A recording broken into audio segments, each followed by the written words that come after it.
Once upon a time, there was a young woman named Emily who had a fascination with the paranormal. She spent hours on end researching different phenomena and stories, looking for something that would pique her interest. One day, she stumbled upon the concept of tulpa, a Tibetan term that refers to a being or object created through intense visualization and concentration. Intrigued, Emily decided to try and create her own tulpa. She began by meditating and visualizing her tulpa, giving it a name and a personality. At first, it seemed like nothing was happening, but gradually she started to notice strange things around her apartment. Objects would move on their own, and she heard strange noises that she couldn't explain. One night, as she was getting ready for bed, she saw a figure in the corner of her eye. When she turned to face it, there was nothing there. She chalked it up to her imagination and went to sleep. But as the days went on, the figure became more and more present. Emily began to feel like it was watching her, even when she was alone. She tried to ignore it, but the feeling of unease only grew stronger.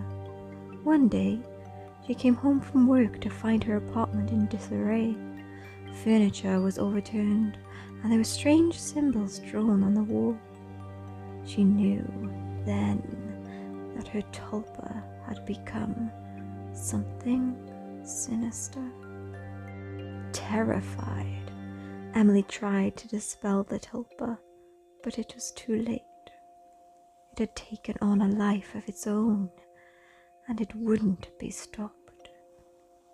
The figure became more and more tangible until it was a solid presence in her life. In the end, Emily had no choice but to flee her apartment and start anew.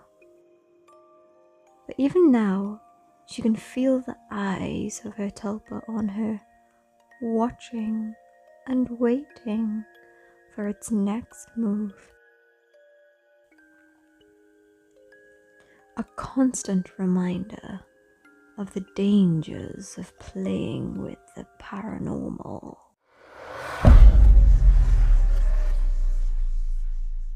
So with this story, I find it's still good. It's still a good story, but the one thing I would have changed is that instead at the end where it says that like the tulpa still follows her, I would have said that it formed into its own version. So there's two versions of her, of Emily, two like versions of self, and like the tulpa is still living her life as her, like back in her original home, and then she's like had to flee because she's like so terrified of this like creature thing, but it's still living her life. And if she goes in now, she'd see like her version of herself living that life.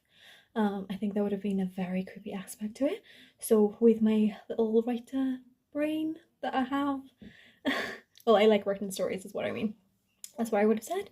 But yeah, this was a request to do a AI story on a tulpa. So if you have any other requests of what story I should do next with AI or anything else, or maybe just challenge me to maybe verse the AI or something, then go ahead and leave a comment. Thanks for watching. Bye. Thank you. Thank you. Thank you. Thank you. Thank you. Thank you. Thank you for watching.